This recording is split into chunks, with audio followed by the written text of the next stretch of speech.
বিয়েতে কিভাবে শাড়ি পরবো, কী রঙের শাড়ি পরবো একদমই বুঝতে পারছি না, তাহলে আজকে ভিডিওটা তোমার জন্য। বিয়েতে একটা ডিফারেন্ট রঙের বেনারসি যদি তোমরা পরো তাহলে এই ধরনের একটা শাড়ি পরতেই পারো। দেখতেই পাচ্ছ কতটা সুন্দর, কতটা গর্জিয়াস লাগছে। এবং এই ধরনের আটপৌরে একটা স্টাইল যদি তোমরা করো বিয়ের দিন, সেটা তো একদম বলার কোনো কথাই রাখে না। তো প্রথমে দেখো শাড়িটাকে এখানে ওপেন করে নিয়েছি, তারপরে ডান হাতের নিচে, তারপরে বাঁ হাতের নিচে পেটিকোটের মধ্যে খুব ভালো করে এখানে আমরা টাক করে নেব। মিডিলে এক্সট্রা কাপড়টা দেখে নেবে পেটিকোটের মধ্যে যেন খুব ভালোভাবে থাকে, তার কারণ আমাদের যেন সামনের টামিটা না উঁচু উঁচু বা ফোলা ফোলা লাগে। এবার দেখো খুব টাইটভাবে টেনে সামনের দিকে নিয়ে আসবে। যত টাইটভাবে টেনে আনবে তোমাদের ফিটিংসটা কিন্তু ততটাই সুন্দর থাকবে। আর পিছন দিকে এক্সট্রা কাপড়টাও পেটিকোটের মধ্যে দেখো দিয়ে নিয়েছি, কতটা সুন্দর ফিটিংস এখানে হয়েছে। এবার আমাদের কি করতে হবে, মিডিলের শাড়িটাকে ছোট ছোট করে ধরে নিতে হবে। একদম ডাইরেক্ট এবার আমরা আঁচলে চলে যাব। আঁচলটাকে প্রথমেই আমরা এখানে রেডি করে নেব। তো দেখো এখানে আঁচলটা রেডি করব আমি কিন্তু বাঁ হাত দিয়ে, তোমরা চাইলে ডান হাত দিয়েও করতে পারো। প্রথমে একটা ছোট্ট ভাঁজ এখানে রেডি করব। দেখো পিছনে 3টে আঙুল দিয়ে মাথাটাকে ধরেছি, আর সামনে 2টো আঙুল এভাবে আগিয়ে দিয়ে একটা ভাঁজ ধরে নিয়েছি। এভাবে যত বড় হয়েছে সেম একইভাবে প্রত্যেকটা ভাঁজ কিন্তু এখানে আমরা রেডি করে নেব। দেখো এভাবে রেডি করে নেওয়ার পরে লাস্ট যে প্লিটটা আসবে সেটা কিন্তু উল্টে যাবে। এখানে তোমাদের কি করতে হবে, সমস্ত ভাঁজগুলো যখন ঠিক হয়ে যাবে তখন কিন্তু অবশ্যই একটা সেফটি পিন দিয়ে এখানে পিন আপ করে নিতে হবে। সেফটি পিন দিয়ে পিন আপ করলে তোমাদের ধরতেও সুবিধা হবে পরের দিকের ভাঁজগুলো। এখন একটা একটা করে ওই যে ভাঁজগুলো আমি করেছিলাম সেই ভাঁজগুলোকেই এখানে দেখে দেখে ধরে নেওয়া। জাস্ট এখানে একটু নাড়িয়ে নেবে, তাহলে দেখবে ভাঁজগুলো বাইরের দিকে বার হয়ে আসবে আর তোমাদের ধরতে সুবিধা হবে। পায়ের উপর রেখে একটু প্রেশার দিয়ে নিলাম যাতে করে ফোলা ভাবটা চলে যায় এবং ভাঁজগুলো সুন্দরভাবে এখানে সেট হয়ে যায়। তারপরে দেখো আবারও একটা এখানে আমি সেফটি পিন দিয়ে পিন আপ করে নিয়েছি। এখন কি করব, এখানে ভাঁজগুলো কিন্তু আমরা যতটুকুই রেডি করব ততটুকুই একটা একটা করে কিন্তু সেফটি পিন পিন আপ করব। আর তোমরা যে কমেন্টটা সবার প্রথমেই করবে যে দিদি শাড়ির লিঙ্ক প্লিজ, হ্যাঁ শাড়িটা আমার মিশো থেকে নেওয়া, অবশ্যই কমেন্ট বক্সে কমেন্ট করো, আমি লিঙ্ক শেয়ার করে দেবো। Sari quality is very good, তোমরা দেখেই নিশ্চয়ই বুঝতে পারছো। তো দেখো এখন আমি কাঁধের উপর নিয়ে নিয়েছি, আর এখন এখান থেকে একটা একটা করে ভাঁজ আমি দেখব, দেখে দেখে ধরবো। দেখো এখানে যদি তোমাদের মনে হয় কোনো ভাঁজ ছোটো বড় হয়ে যাচ্ছে বা ওপরের ভাঁজ থেকে বাইরের দিকে বার হয়ে যাচ্ছে, সেখানে কিন্তু এখনই ঠিক করে নিতে পারো। এই যে একটা একটা করে ভাঁজ জাস্ট এখানে আমি ধরে ধরে এখানে দেখে নিচ্ছি। দেখো যে ভাঁজটা ছোট মনে হয়েছিল সেটাকে কিন্তু আমি এখানে বড় করে নিচ্ছি, আর বড় যে ভাঁজটা ছিল সেটাকে দেখো আমি ছোট করে 2টো করে নিয়েছি। এভাবেই কিন্তু তোমাদেরকে একটু বুঝে বুঝে এখানে ভাঁজগুলোকে ধরতে হবে। একবার দুবার যেই ধরা হয়ে যাবে তারপরে দেখতে পাবে অটোমেটিক ওই ভাঁজগুলো কিন্তু থেকে যায়। সেই দেখে দেখেই জাস্ট নিচের দিকে ধরতে ধরতে নিচের দিকে নেমে যাওয়া। এভাবে কিন্তু তোমরা ভাঁজগুলোকে রেডি করতে পারো। অবশ্যই খেয়াল রাখবে যেন উপরের ভাঁজ থেকে তলার কোনো ভাঁজ একটাও যেন বাইরে না বার হয়ে আসে, তাহলে কিন্তু দেখতে ভালো লাগে না।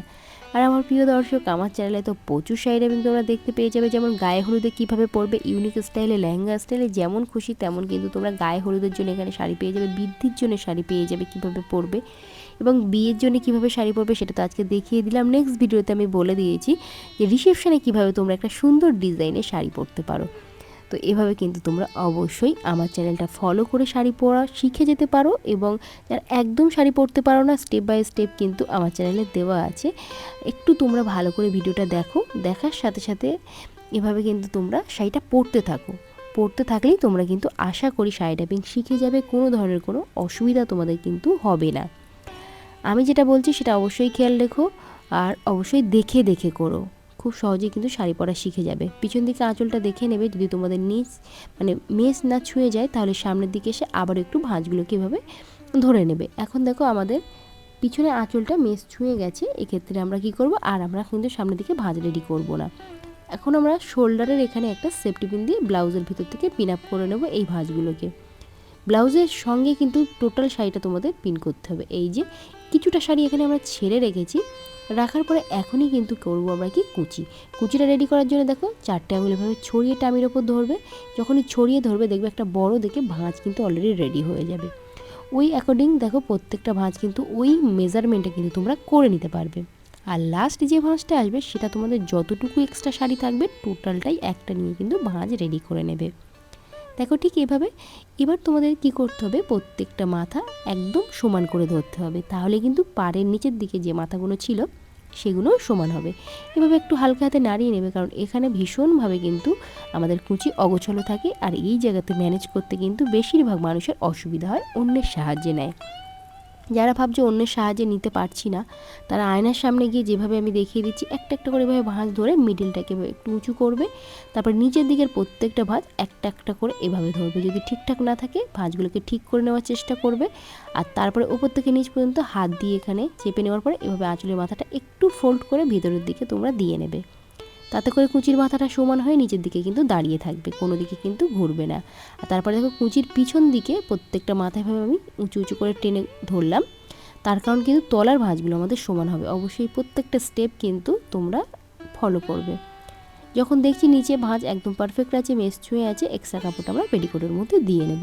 এক্সট্রা কাপড় যখন পেটিকোটের মধ্যে দেবে সাইডে দেখবে যেন কোনো ধরনের কোনো ফোলা ভাব বা এক্সট্রা কাপড় না থাকে, তাহলে কিন্তু ভালো লাগবে না। এখন এই শাড়িটাকে নিয়ে পেটিকোটের মধ্যে আমরা টাক করে নিয়েছি। যখন টাক করবে দেখবে টাইটভাবে যেন ওখানে আমাদের টাকিংটা হয়ে যায়। এবার একটা একটা করে ভাঁজ কিন্তু এখানে আমরা বার করে নেব। একসঙ্গে সব ভাঁজ বার করবে না, একটা একটা করে বার করবে। আর অবশ্যই সেই ভাঁজটাকে হাত দিয়ে চেপে নেওয়ার চেষ্টা করবে, মানে যে ভাঁজটা বার করছো সেই ভাঁজটাকেই কিন্তু হাত দিয়ে চেপে নেওয়ার সঙ্গে সঙ্গে চেষ্টা করবে, তাতে করে সেই ভাঁজটা কিন্তু এরকম সুন্দরভাবে সেট হয়ে বসে থাকবে। দেখো এখন ভাঁজগুলো কত সুন্দরভাবে এখানে সেট হয়ে গেছে। এবার আমরা কি করব, আঁচলটাকে আমরা কিন্তু সামনের দিকে আনবো। আর এই আঁচলে যে কটা সেফটি পিন ছিল প্রত্যেকটা সেফটি পিন কিন্তু আমরা খুলে বাদ দিয়ে দেবো। আর একটা সেফটি পিন তোমরা হাতে রাখবে, কারণ এখনই আমাদের একটা সেফটি পিন এখানে কিন্তু লাগবে। দেখতে পাচ্ছ পিছনটা ভাঁজগুলো প্রমিনেন্টভাবে থাকতে হবে। এখানে একটা একটা করে ভাঁজ এভাবে আমি কিন্তু ধরে নিয়েছি, জাস্ট একটা আঙুল বাড়িয়ে বাড়িয়ে যতটুকু ছোট ছোট ভাঁজ নেওয়া যায় সেই ভাঁজটাকে এক জায়গায় করে এই উপরেও কিন্তু একটা সেফটি পিন তোমরা পিন আপ করে রাখতে পারো যদি মনে করো। দেখো এখানেও ভাঁজগুলোকে একটু ঠিক করে নিচ্ছি, আঁচলটা যাতে দেখতে আরও বেশি সুন্দর দেখায়। যখন এখানে ভাঁজ কমপ্লিট হয়ে যাবে তখনই কিন্তু এই আঁচলের মাথাটা আমরা যে কোনো এক জায়গায় প্রেস করতে পারি। দেখে নাও কোথায় তোমরা করতে পারো। ঠিক এই মাজার এখানেও যদি তোমরা দাও এভাবে, এটাও বেশ সুন্দর লাগে। আর যদি মনে করো না ওখানে দেবো না, সেই পুরোনো দিনের মতোই আমরা সাজবো যেমন আর্টপৌরের স্টাইলে, তাহলে এটা করতে পারো। আর ইউনিক ডিজাইন আনতে গেলে কোমরের ওখানে কিন্তু তোমরা আঁচলের মাথাটাকে টাক করতে পারো, সেটাও বেশ সুন্দর লাগে। একটা পার এখানে সরিয়ে দেখো আমি সেফটি পিন দিয়ে ওই আঁচলের মাথাটাকে সিকিওর করে নিয়েছি। এবার আমরা একটা সুন্দর দেখে কোমর বন্ধনী পরে নেবো, আর পিছনে এক্সট্রা কাপড়টাও কিন্তু এর ভিতরেই নিয়ে নেবে, মানে কোমর বন্ধনীর ভিতরে নিয়ে নেবে। তো আমার প্রিয় দর্শক, এটা হয়ে গেছে আমার আজকের ফাইনাল লুক। দেখো কতটা টাইট ফিটিংস এসে। অনেকেই কমেন্টস করো দিদি আমি তো মোটা, আমি এই ডিজাইনটা পরতে পারি? অবশ্যই তোমাদের প্রত্যেকটা স্টেপ ফলো রাখতে হবে, মানে টাইট ফিটিংস করে পরতে হবে, কোনো দিকে শাড়ি উঁচু বা ফোলা ফোলা ভাব থাকবে না, তাহলে কিন্তু তোমাদেরকে যারা মোটা মানুষ বলছো এই ডিজাইনটা পরলে কিন্তু স্লিম লাগবে। যেমন আমি পরেছি দেখো কতটা স্লিম লাগছে। এমন সুন্দর সুন্দর শাড়ি টাইপিং দেখতে হলে চ্যানেলটিকে কিন্তু সাবস্ক্রাইব করে নাও।